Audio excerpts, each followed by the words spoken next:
It's a pleasure to hear your life story. And especially, I'm intrigued and fascinated with intellectual illumination. But as a psychologist, I have to wonder, how do you know if or when you're crossing over from a spiritual experience to something that might be psychotic? There's the similarities of that, and I know Stan Groff has written about it, but how do you...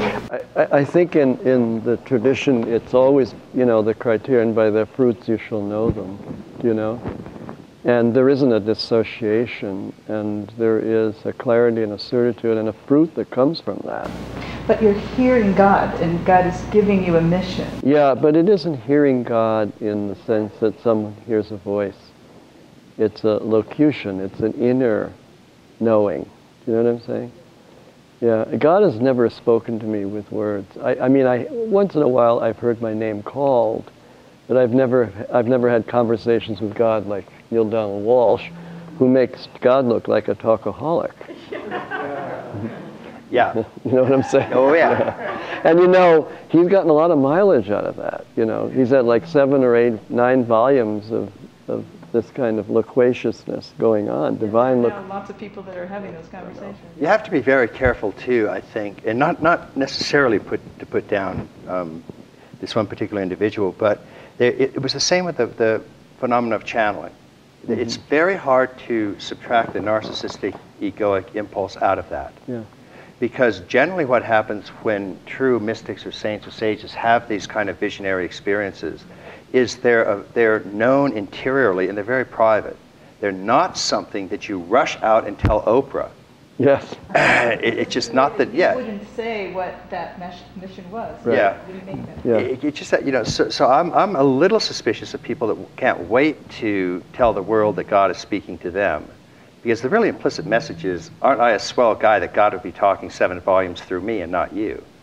And I say, no, actually, I think, thank God he's talking to you and not me, because, that's sort of like the Son of Sam version of God talking to him, if you ask me.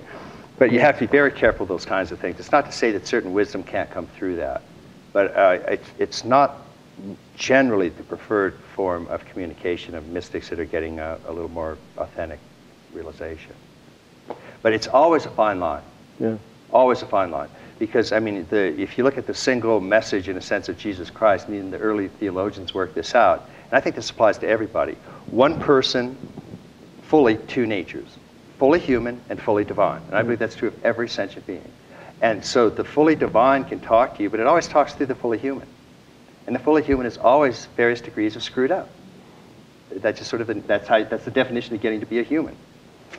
And so that's the wonderful mixture. And you have to, spiritual discernment tells you which side of the spectrum those voices are coming from. And if you read the great mystics, they are always concerned with that. You can read St. Teresa, and she'll say, okay, how do I tell the difference between the voices? She had 3 categories of voices. Mm-hmm. And they were really if you look at them, they were exquisite. Her 3 categories were pre-personal voices, personal voices, and transpersonal voices. And she had that keen an interior discernment. The pre-personal voices, you of course ignore. They can be very demonic. The transpersonal, you listen to. And the personal, you write books about speaking with God. So she recommended only the transpersonal. Exactly. It's that kind of discernment. Yeah. Real mystics are concerned with that, and not just blurting out what God is saying. Right. And I think real mystics are very, very wary of voices and visions. They don't trust them. I don't trust voices and visions.